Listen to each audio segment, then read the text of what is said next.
Meron ako nabasa dito sa Facebook. Nagpa-set up siya ng suspension and then ang kanyang motor ay R15M. Tapos ang picture niya nasa, ewan ko kung gilid to ng truck, no? Hindi ako familiar kung anong race truck to. Ang sabi niya, kulit nung front suspension. Kala mo pang dirt bike sa taas. Haha. Hindi kami nagkasundo ng setting na ito. Kaya kinabukasan, pagtapos mag-trap, palit set na uli. Minsan kasi ang hirap yung sabi-sabi lang na ganito-ganyan sa setup ng motor. Iba pa din talaga kapag ikaw mismo naka-experience nung sinet up para masabi mo kung okay ba talaga or hindi.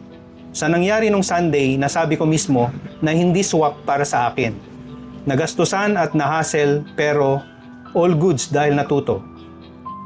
Ganon talaga ang buhay at ang tawag doon ay tuition fee. Haha. Dito sa bike niya, merong nakalagay na marker doon sa front suspension, yung zip tie.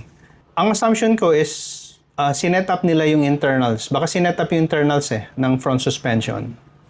It's either nagpalit sila ng stiffer front spring or nagdagdag sila ng volume ng oil. Heavier and probably additional ng volume ng oil.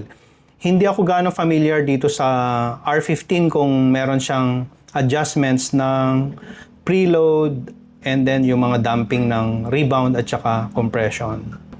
Dito sa Motoscoot, kapag nag-set up ng, let's say ganito, nagpa-refresh ka, nagpapalit ka ng spring or nagpapalit ka ng oil, ang unang pagkakabit ng motor, ang unang chine-check yung sag.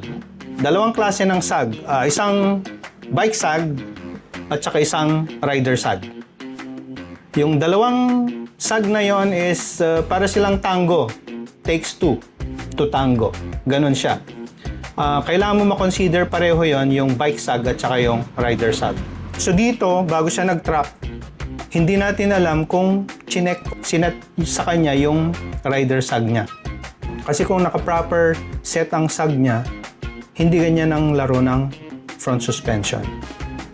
Yun kasi yung pinaka first stage ng suspension tuning.